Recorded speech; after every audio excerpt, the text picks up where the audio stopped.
Similar to how a Stephen King novel reads, it's a constant page turner. It almost happens automatically. I did the same thing with this series. I was just hitting next episode, all the way to the Oh, Great. end. Um, thank you. Yes, thank you. I would love to start, Jack. Obviously there is some of a built-in fandom with Stephen King's works, and I'm just wondering when it comes to adapting a novel, how important is that source material and like in nailing those beats and how important is it to do something fresh and add something new that readers may have not experienced before? In both cases, Mr. Mercedes and the Institute, Stephen sent me the galleys before they were published, which is an honor to begin with. And so the first decision is, should it be a series or should it be a movie? Stephen gives me the option, and I go, Stephen, you've written 700 pages of great characters, and I want to invest in these people. That's part of this. So yes, let's do this as a series. And it's very exciting, and there's a lot of pressure to bring it to life, to do the right casting, to find the right person to play Luke and the other kids. And in our case, finding the right kids who we care most about in the show, along with the other characters, was number one and essential. And to find out kids for me directorially who feel real and that we're spending time with, like we're kind of eavesdropping and hanging out with these real kids. And hopefully the audience will feel that way and therefore get into rooting for them to get out of this horrific situation. But you go for. Yeah, no, I love the premise of your question. I mean, yes, you want to. It is a balancing act because Stephen King is so beloved and the books are so beloved that you want to do right by the kind of constant readers who are, who are waiting for this and who are such fans. And then at the same time, you have to acknowledge that there is a real challenge in adapting Stephen King for the screen because he is such a wonderful writer about the internal lives of his characters. And, he gives you access to their deepest, darkest secrets. And you have to figure out a way to, turn those things external so that they read in a visual medium. So that is a challenge, but I hope we've walked that line. I do want to ask about Joe Freeman. He is such a star as Luke Ellis. How did you find this guy? And let's wrap after that. Ben called me after he read, when I asked him to join me and do this thing after he had done The Stand. And he said, this book is amazing. I love this, but how the hell are we going to cast this role?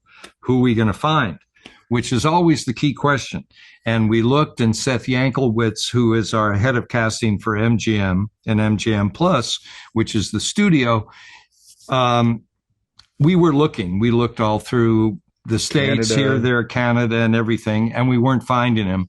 And he said, well, let's go to London. Let's look. And a casting director there, whose name unfortunately escapes me, brought in Joe Freeman. And the moment we saw him, we went, oh, my God, that's the kid.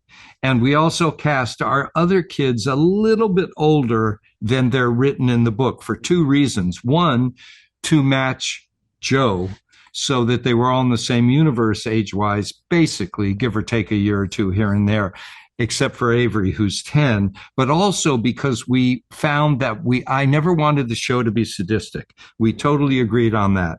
And in the book, there's a difference between horror and horrifying.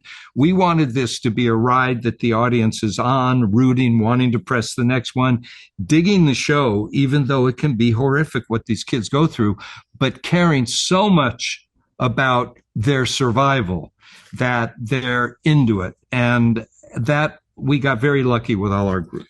Yes. The only other thing I want to say about Joe is that, and it's completely true, I had no idea who his parents were when I saw the audition. It just came to me as, look at this audition. And I looked at it and called Jack and said, well, obviously this is the kid. And then of course I found out that yes, he comes from this lineage, this acting lineage, but it had nothing to do with how we found him or sort of why we loved him. He just clearly was who we needed. And we got very fortunate with Ben Barnes and Mary Louise Parker. Yes. I mean, talk about playing a villain, Mary Louise. And she walks that razor blade of cruelty, I don't care, a lack of humanity, and charm in such a unique way. I've worked with her on Mr. Mercedes, and she walks that fine line of eccentricity, but totally grounded and real brilliantly. And Ben Barnes brings so much humanity to a guy who's wounded from his past experience. And then, of course, all the writing that our wonderful Ben and his team did to make that character much more involved than he is in Stephen's book. If I'm seeing it correctly, maybe a season 2 is on the horizon. We'll you know see. what? Fingers crossed. That is certainly the hope. Bang the drum, because that is everybody's hope. And we are coming up with ways that would make it really exceptional yes, to have a season. We know where we would go. We just, yes. Yeah. So thank you.